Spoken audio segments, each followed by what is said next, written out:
अभिभावकों के लिए बच्चा चाहे कितना बड़ा हो जाए, चाहे बच्चों का पिता ही क्यों ना बन जाए, लेकिन बच्चा ही रहता है। जी हाँ, कुछ ऐसी ही बातें, कुछ ऐसा ही संवाद हो रहा होता है देवी अहिल्या और आज मालेराव के बीच में। नमस्कार। जी हाँ, पुण्य श्लोक अहिल्याबाई शो में आज हमने देखा देवी अहिल्या मालेराव के कक्ष में होती है और वो मदिरा पान कर रहा होता है। हालांकि कहता है कि पानी में भी नशा हो गया है।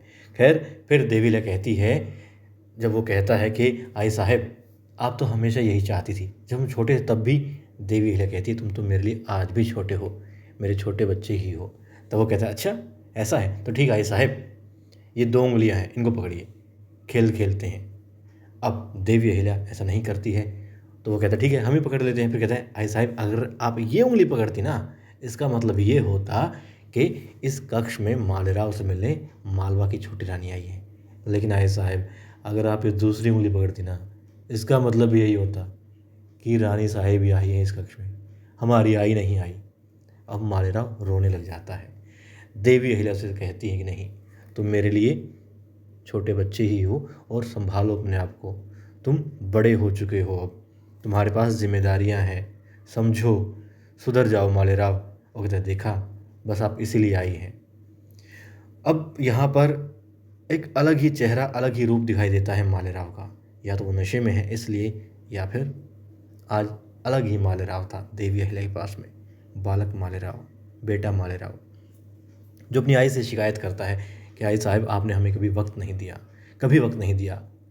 वो बताता है कि ना जाने, याद ही नहीं उसे कब कब दोनों माँ बेटा ने एक साथ बात की हो, समय बिताया हो, और जब भी पुकारा हो मालेराव ने तो उसकी आई दौड़ी चली आई हो, या फिर उसे उसकी आई को पास में पाया हो, उसे याद ही नहीं आता। अब दोस्तों, दोनों के बीच में बहुत संवाद हो रहा होता है, दोनों रो रहे होते हैं। मालेराव के चेहरे पर भी दुख, दर्द, तकलीफ दिखाई दे रही होती है, पीड़ा दिखाई दे रही होती है, जो पल उसने बिताए हैं अपनी आई के बिना। और देवी अहिल्या अपने बेटे को इस हाल में देख करके रो रही होती हैं, उसे संभालने की पूरी कोशिश कर रही होती हैं। वो कहता है, आई साहब मेरे साथ रहिए, मुझे कुछ भी नहीं चाहिए। देवी अहिल्या उसे बताती है कि आखिर किस कारण से उससे सब कुछ छीन लिया गया है। उसे एक अच्छा राजा बनना है, तो इसलिए उसे सुधरना होगा। हर कोई यही चाहता है, मालवा ये चाहता है, मल्हार और सूबेदार जी ये चाहते हैं। उनकी तरफ देखो, वो कहते नहीं आई साहब, इस मालेराव को कुछ नहीं चाहिए, जो छिन गया, उसे तो सिर्फ उसकी आई चाहिए। वो चाहता है कि उसकी आई उसके पास में हो, हमेशा उसके साथ रहे। देवी अहिल्या कहती कि हाँ, मेरे साथ रहना मालेराव, तुम मेरे साथ रहना, मैं तो तुम्हारे साथ हूँ ही, तुम भी हर पल मेरे साथ रहना। और उसे अपने सीने से लगा लेती है। वो कहता है, आई साहब मुझे याद ही नहीं आ रहा, कब कब आपने। जी हाँ, मालेराव कहता है उसे याद ही नहीं है कब, मतलब बचपन में कब उसने देवी अहिल्या की गोद में सर रख के नींद ली होगी, उसे याद ही नहीं है। वो कहता है, आई साहब ये उपकार कर दीजिए ना, अपनी गोद में एक बार सर रख के मुझे सुला दीजिए ना। अब देवी अहिल्या उसे कहती है ठीक है आओ, और उसे उसके बिस्तर पर अपनी गोद में सर लेकर सुला रही होती हैं, दुलार कर रही होती हैं, प्यार कर रही होती हैं, और समझा भी रही होती हैं कि मालेराव सुधर जाओ, तुम एक पति भी हो, अपनी पत्नी को सदैव खुश रखो, उसकी जिम्मेदारी को समझो, उसको मान सम्मान दो। और मालवा की जनता में, मतलब तुम वाकई में तुम बहुत लायक हो, तुम जानते ही नहीं तुम्हें कितना सामर्थ्य है, और तुम्हें सामर्थ्यवान राजा बनना है, एक सफल राजा बनना है। अब वो कहते हैं नहीं आए साहब, मुझे कुछ नहीं बनना, मुझे तो बस आप चाहिए, सिर्फ आप चाहिए, आए साहब मुझे मेरी आई चाहिए। वो ये कहता कहता सो जाता है देवी अहिल्या की गोद में, और देवी अहिल्या उसके बालों को सहला रही होती है। बरसों बाद हमने भी देखा, एक आई अपने बेटे के पास होती है, और अब आ जाते हैं तुको जी, क्योंकि तुको जी ने सुना, उन तक खबर पहुंची कि गांव में आग लग चुकी है, और गांववासी अपने घर से जो भी उनके पास में पानी है, जो भी बर्तन है, घड़े हैं, बाल्टी है, जो भी है, लेकर के पहुंच रहे हैं खेतों में, और आग को बुझाने का प्रयास कर रहे होते हैं। अब तुको जी ये बात लेकर के पहुंच जाते हैं देवी अहिल्या तक, और उन्हें सूचित करते हैं कि गाँव में आग लग चुकी है। अब मालेराव भी खड़ा हो जाता है और कहता है ठीक है आई साहब जाइए, वक्त आ गया है जब आपको मालेराव की आई नहीं मातोश्री बनना है, जाइए, आपकी प्रजा आपका इंतजार कर रही है, वही ज़्यादा ज़रूरी है। आपकी मालवा में आग लग चुकी है, उस आग को संभालिए, उस आग से जो पीड़ा हो रही है, जो तपन हो रही है, उसे शांत कीजिए। इस मालेराव के सीने में जो आग है, उससे आपको कोई सरोकार नहीं है। देवी अहिल्या उसे रोक रही होती, मगर वो वहाँ से चला जाता है, और देवी अहिल्या विवश है, क्या करे समझ नहीं पा रही होती हैं।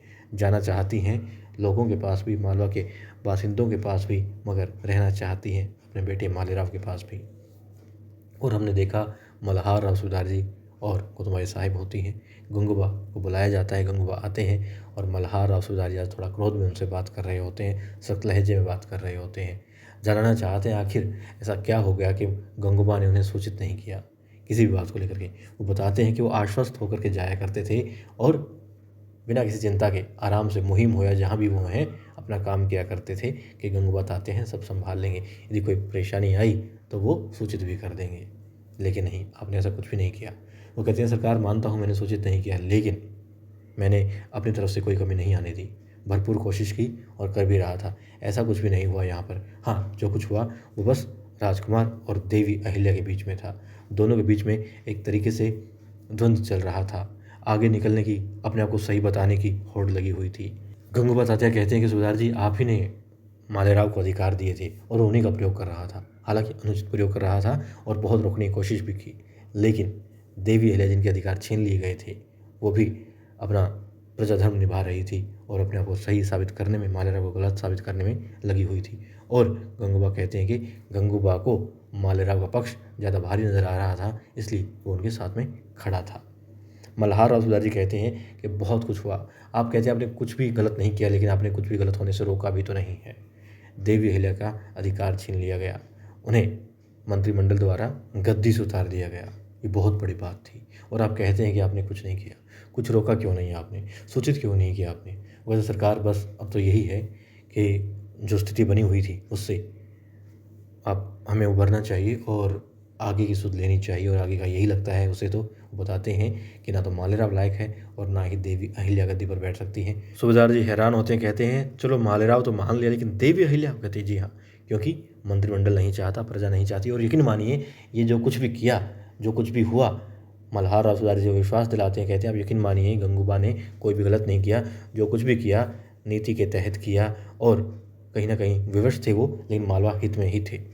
ठीक है। और कहते हैं कि आपको तीसरा विकल्प चुनना होगा सरकार, क्योंकि तीसरा विकल्प उन्हें भी दिखाई नहीं दे रहा है, लेकिन आपको खोजना होगा। देवी अहिल्या और मालेराव दोनों ही लायक नहीं हैं। मल्हार और सूबेदार जी हैरानी से पूछते हैं कि मालेराव लायक नहीं है, देवी अहिल्या लायक नहीं है, फिर आखिर कौन है? कहते सरकार ये तो आप ही चुनिए। अब क्या होता है, एक इंसान दबे पाँव भी आ जाता है महल में। गंगूबा लाते हैं, कौन है, क्यों आया है और क्यों अपनी योजनाओं से छिपा करके रखनी है, और गंगूबा के हाथ में कौन से दस्तावेज हैं जो इस वक्त वो देख रहे होते हैं। दोस्तों, उस इंसान का आना और देवी अहिल्या का आग बुझाने के लिए मालवा की प्रजा के बीच में जाना, ये सब कुछ क्या होता है, कैसे होता है, हम कल देखेंगे। लेकिन आज हमने वाकई में एक खूबसूरत लम्हा देखा, दिल का दिल से संवाद देखा, जो एक आई और एक बेटे के बीच में था।